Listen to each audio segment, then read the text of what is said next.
42% BC బిల్లును ప్రభుత్వం ఆమోదింపు చేయాలని బీసీ కమిషన్ మాజీ చైర్మన్ వకులాభరణం అన్నారు. ప్రభుత్వం సరైన నివేదిక సమర్పించకపోవడం వల్లే కోర్టు స్టే విధించిందని ఆరోపించారు. ఇది పూర్తిగా ప్రభుత్వ వైఫల్యమని మండిపడ్డారు. కోర్టు విధించిన 4 వారాల గడువులో 42% బీసీ బిల్లుపై ప్రభుత్వం పూర్తి నివేదిక సమర్పించాలని, 42% రిజర్వేషన్లు అమలు పరచాలని డిమాండ్ చేశారు. వైపు నుండి మాజీ బీసీ కమిషన్ చైర్మన్గా ప్రభుత్వానికి మనవి చేసేది ఇవాళ ఒకటే ఏంటంటే, గౌరవ హైకోర్టులో చర్చోపచర్చలు వాదోపవాదాలు 42% రిజర్వేషన్ల విషయంలో జరిగినప్పుడు ఒకవైపు చట్టంలో 50% అనే సీలింగ్ ఉన్నది. మళ్ళీ మీరు ఎగ్జిక్యూటివ్ ఆర్డర్ 9 ద్వారా ఆ సీలింగ్ని ఎత్తివేసినాం, మేము 50% దాటి 42% రిజర్వేషన్లకు పోతున్నాం అనేటువంటి మాట చెప్పాం. ఇది ఒక కాంట్రడిక్షన్. తర్వాత కమిషన్లు చట్టబద్ధంగా ఒక కాంట్రడిక్షన్.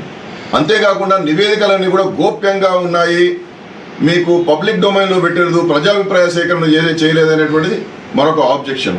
కాబట్టి ఇవాళ ఒక చట్టపరమైనటువంటి ప్రక్రియ చేస్తున్నప్పుడు 50% దాటాలన్నప్పుడు తొలిసారిగా దేశంలో విద్యా ఉద్యోగ రంగంలో తమిళనాడులో రిజర్వేషన్లు ఉన్నాయి, కానీ రాజకీయ రంగంలో స్థానిక సంస్థల్లో 42% రిజర్వేషన్లు ఇవ్వబోతున్నటువంటి ఏకైక ప్రభుత్వంగా ఇవాళ రేవంత్ రెడ్డి గారి ప్రభుత్వం నిలబడుతున్నప్పుడు మీరు అన్నీ కూడా చట్టబద్ధమైనటువంటి ఆలోచనతో ముందుకు పోవాలి.